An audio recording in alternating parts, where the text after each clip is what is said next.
Well, good afternoon. Mike Benner with the Portland Police Bureau. I want to thank everyone for coming. It's no secret that Inauguration Day is right around the corner, January 20th. That's Monday. And so, of course, Unified Command has been standing up what that looks like from our perspective and staffing, and we are ready to go and wanted to address that today. We have a number of speakers. We'll be starting with Mayor Keith Wilson, followed by Chief Day. Then we'll have Jordan Wiley, who is the Deputy Director of the Portland Bureau of Emergency Management. And last but certainly not least, Nathan Vasquez, who is the new Multnomah County District Attorney. With that, Mayor Wilson. Thank you, Mike. Thank you all for joining us today. I appreciate your time. I'm grateful to be standing here today with City Administrator Michael Jordan, Deputy Director of the Portland Bureau of Emergency Management, Jordan Wiley, Portland Police Chief Bob Day, and DA Nathan Vasquez. Thank you for coming and really helping Portland through this next few days. We're here to reaffirm the essential right to peaceful protest, a fundamental pillar of our democracy. Our leadership across the city, county, state, and federal levels share a strong alignment in goals and expectations for any public demonstrations. We will not condone violence or unlawful destruction of our city. Imagine what Portland can do united. We can unite around free speech, freedom, acceptance, and protecting our vulnerable. Passion does not overrule our responsibility to our neighbors. If we see actions intended to hurt people or harm our community, our law enforcement partners will be forced to intervene. We cannot solve national issues with local street violence or vandalism. We take harming people and the place we live seriously, and those who make these choices will be held accountable. We want to lead by example and show the nation what a well-run city will look like when we leave no Portlander behind. Thank you for peacefully joining so many others to tell our community how our Portland values are shown and what you believe. Thank you. Thank you, Mayor. Good afternoon. Thank you, Mayor, for your leadership, for your support. Just getting up to speed here in these first couple of weeks. I want to thank City Council as well, the Governor, the Oregon State Police. You know, we stand before you again, united in our effort to preserve everyone's First Amendment right to peacefully express their views, as well as maintaining public order.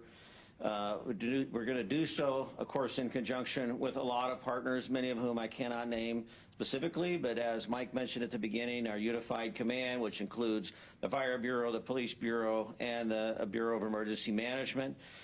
Thanks to the direction of our City Administrator, Michael Jordan, his leadership, and the Public Safety Service area coming together, as well as our regional partners and our federal partners, constantly in communication, the relationships we built over the last year that we saw come to fruition and allow for a very safe and effective election week, I am confident is going to materialize over the course of the next few days as we look to the inauguration. So I continue to be hopeful and encouraged on where we're going. And I base that not only upon current intel and current information, but the responsiveness of the men and women of the Portland Police Bureau, their professionalism and their dedication to excellence in achieving our goals of transforming the dynamic between the police and the people we serve, reducing crime and the fear of crime, and organizational growth and development. And I'm grateful for that.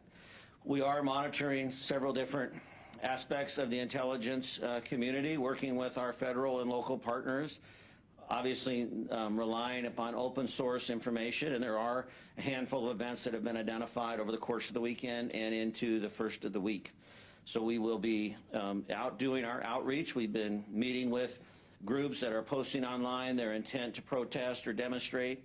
Our dialogue officers have received extensive training, and that program is up and running as we're doing a lot of outreach, making ourselves available to help facilitate an event that maybe they want to share some information with us, that we can amplify their message, create space for their message, as well as providing that safety and security for the rest of the city. We have made huge strides as a community in the last 16 months in the area of public safety. Crime is trending down in many major categories, including vandalism. It is my expectation that that will continue through this weekend and into 2025 as we continue our crime reduction efforts and really creating a place that everybody wants to live, play, work, and thrive in.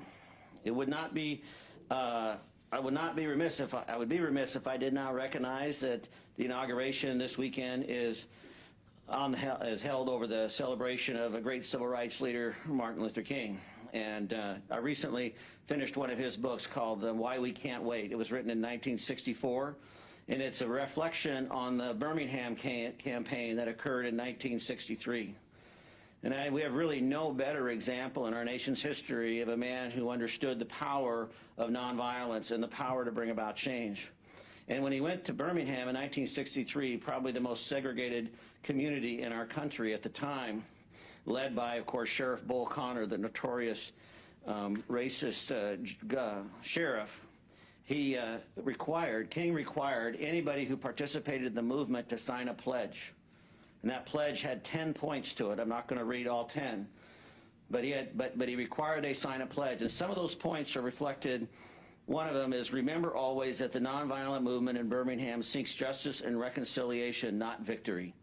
Seeks justice and reconciliation, not victory. For the organization, for the police bureau, for the city, for our community, this is not about winning. This is not about coming out on top. This is about us as a community continuing to express our points of view and managing the public space. Another one that I appreciated, he says, observe with both friend and foe the ordinary rules of courtesy. Think of where we could be if even in some of our greatest times of crisis, we could just observe with both friend and foe the ordinary rules of courtesy.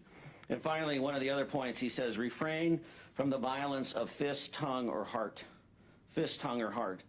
So here was King entering far more volatile situations than we will be facing over the course of the weekend. But I just think it's prudent to recognize his legacy, his teachings, and see the application of those principles as much today as they were, almost 60 years ago now. I'm confident as we enter into the weekend that we have a good plan in place, staffing resources, support of the folks behind me and others, and look forward to seeing Portlanders once again show up in a way that demonstrates, as the mayor said so well, our values, our character, our strength, and really demonstrate to the United States as a whole that Portland is a city where all are welcome and all are allowed to express their thoughts on that. I'll pass it off now to Jordan from PBEM. Thank you, Chief. Thanks, everyone. So the Portland Bureau of Emergency Management, the Portland Police Bureau, and Portland Fire Bureau are working as a team, making decisions collaboratively to ensure a coordinated and streamlined response. This is what we're referring to when we say unified command. We're unified as a city. In addition, we also work together citywide to have a singular and unified response and recovery plan. This model ensures we have shared priorities, make the best use of our resources, and have continuity across the city. The city has been preparing for Inauguration Day for many months. We've worked closely, as Chief mentioned, with county, state, and federal partners, as well as other groups. This includes our business partners, so they can continue serving the community. Our emergency response framework is built for moments like this. We are united in providing a safe environment for all people in Portland. Thanks. I'll turn over to you, DA.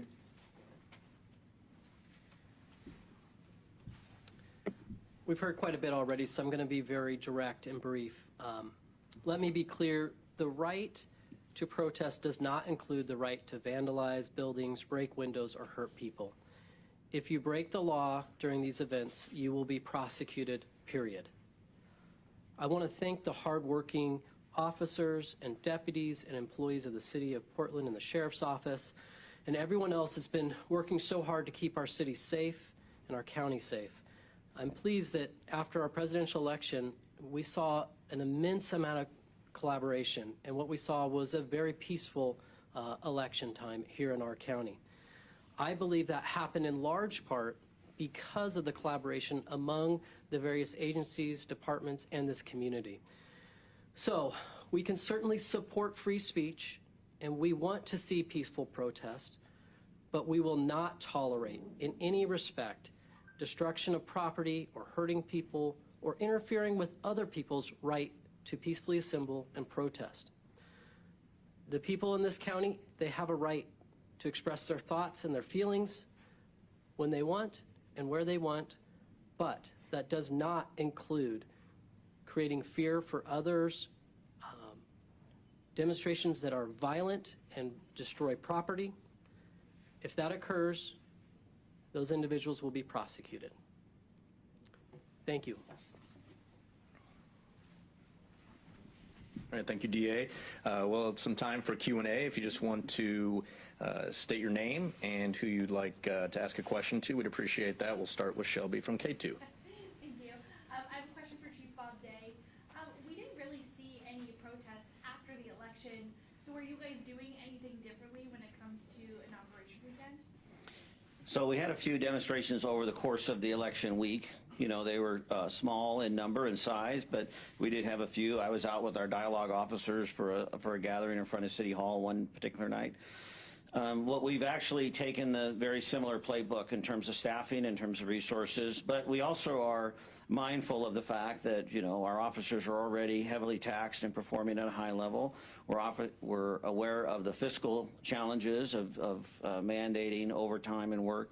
So in cooperation with Oregon State Police and our other partners, we are flexible, making some adjustments. So I would say the playbook is similar, but there probably would be a constant evaluation as we go into the weekend and to the first of next week.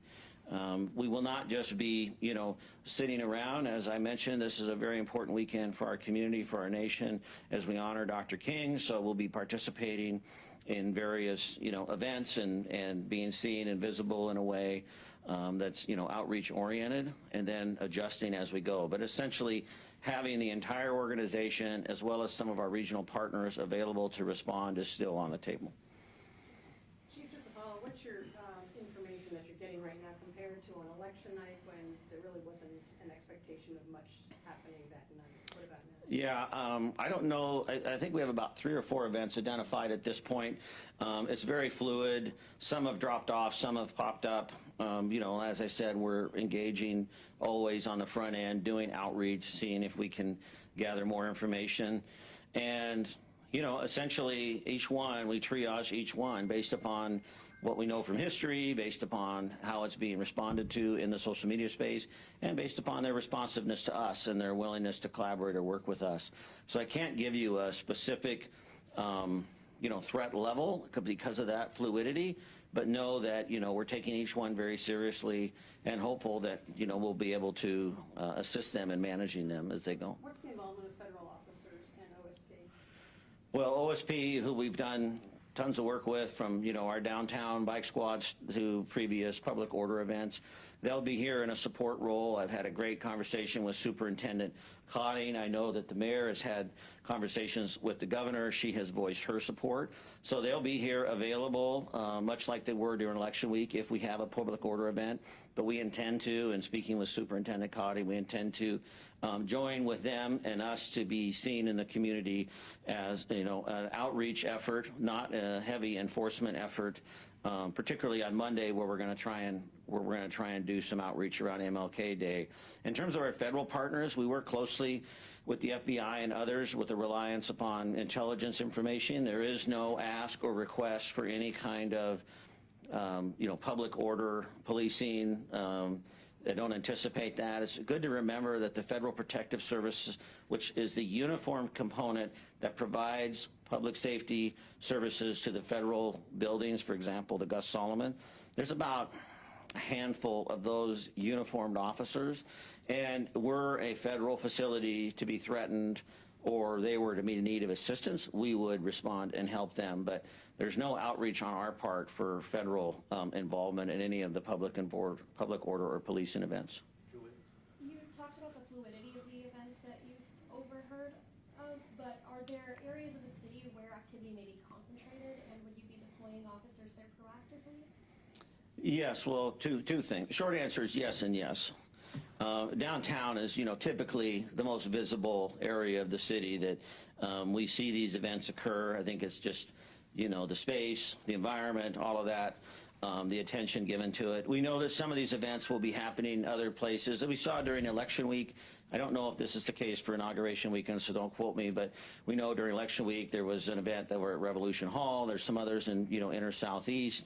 But our intent with the resources we have is to really be broad in terms of our service to the city. We will be intentional in those areas that we're specific to, but I don't want to just have everything stacked up in one place. At the same time, the city still needs to operate. There's still public safety need. And I also see that when we maximize our resources, what I really take great satisfaction in is seeing us provide the level of service to Portlanders that they want and they deserve. During the election week, when we were not managing any civil disorder, we were call response times decreased double digits. We didn't have calls holding. We were able to do follow-up investigations. It was a great boost to the encouragement to the men and women of the Police Bureau to be able to really go out and not work from a scarcity model, but really from a model of adequacy to be able to provide that service. So we will be doing the same over the course of the next few days. Are we able to provide a little bit more specifics about what exactly the presence is going to look like, and also what during election week there was kind of a thing where it's going to last for a week, we're going to see the increased presence. Is this the same thing we're going to be seeing, and also can we expect to see downtown boarded up again? Just can we see some more specifics? Yeah, so in regards to downtown, I haven't gone up and down Broadway as of recent. I know during the election week there was a lot of buildings that were boarded up. We're not recommending or suggesting, but we're also not discouraging or telling people. As I said before, that's an individual decision. Business owners have to make that decision, and I support them and understand their reasoning behind that, whatever it might be. In terms of specifics, I don't want to discuss tactics in too much detail, but there should be an overt police awareness for our community. There should be high visibility as an expectation of me that our officers will be out and about, they'll be seen. Some of it will be in an enforcement capacity. We do want to take advantage of chances that we can to reduce our traffic fatalities. So maybe we have if we're not managing a public order event, maybe we have a focus on traffic.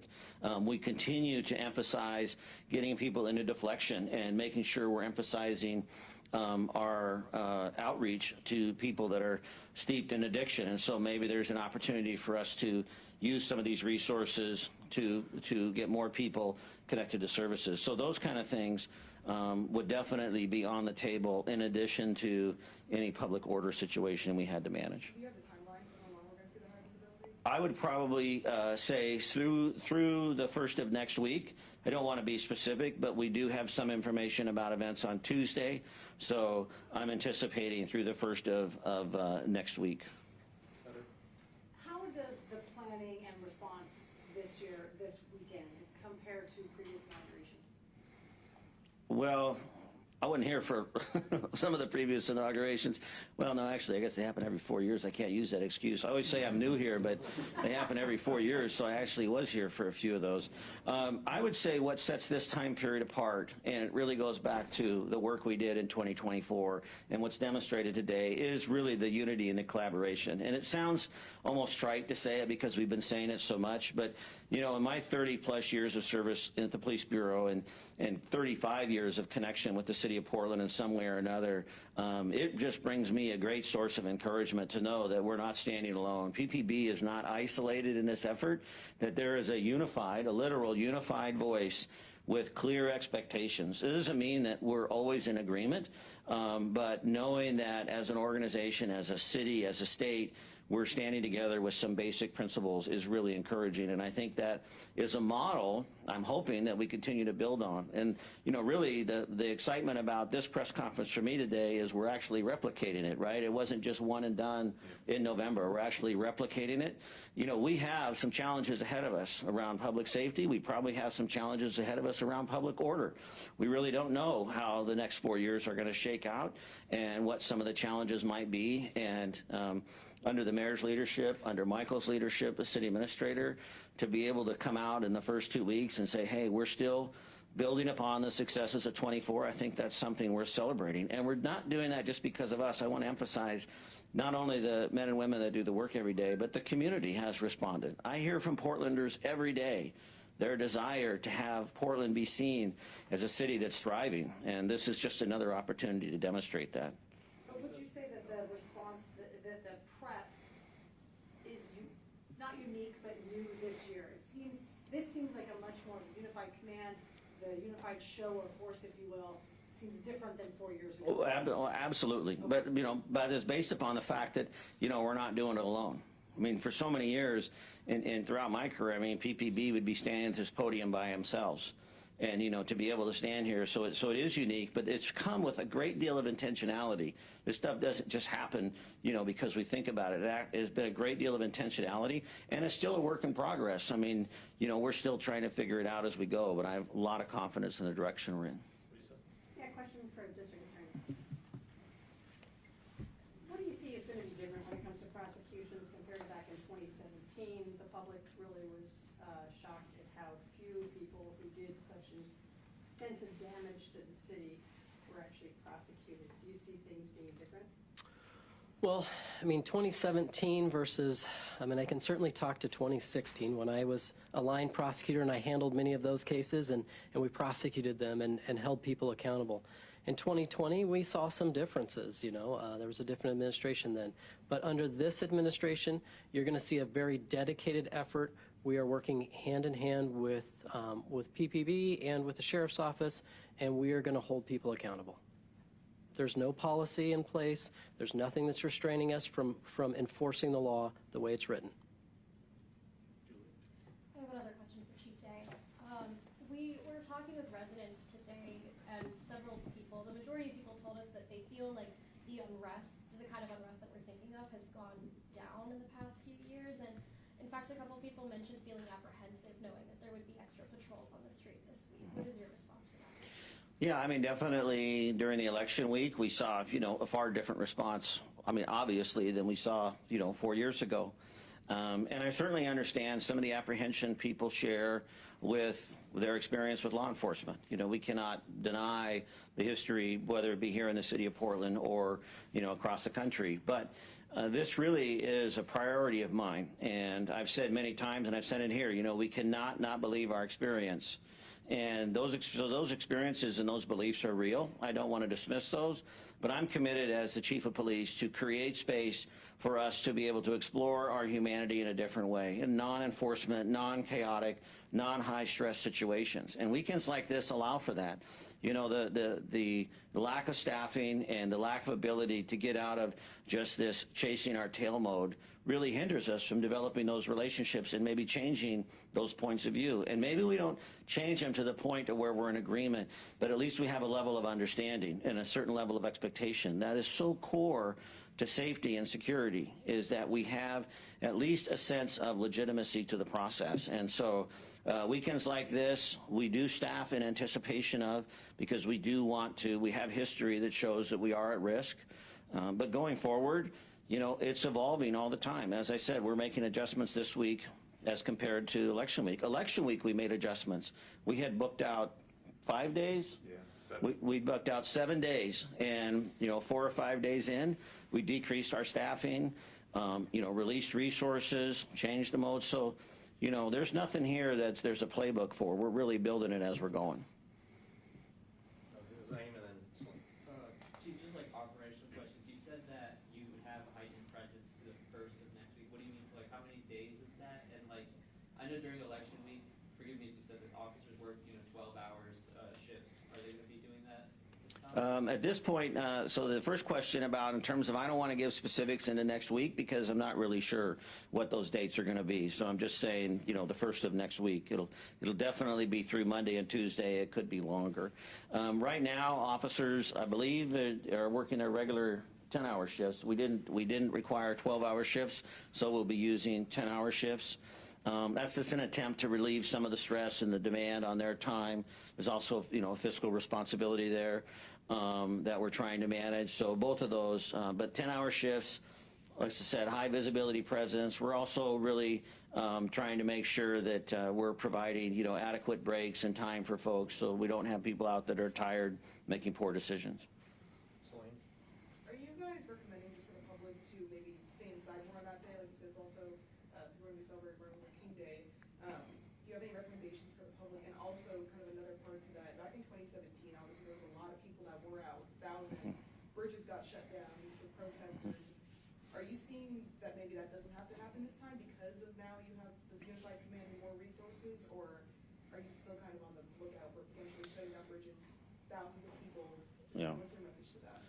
Well, first of all, I would never discourage a Portlander from not going outside if it's sunny. So, you know, and I think Monday is like 32, 35 degrees and sunny. So if this weather holds, I absolutely want Portlanders out and about. And I want Portlanders out and about demonstrating the appropriateness of being able to express our First Amendment rights. You know, and if that means that, I think we have demonstrated as a community, we're pretty tolerant of 10,000 people closing the Burnside Bridge. You know, that's not, when those events happen, those are not public safety events, those are community-driven events.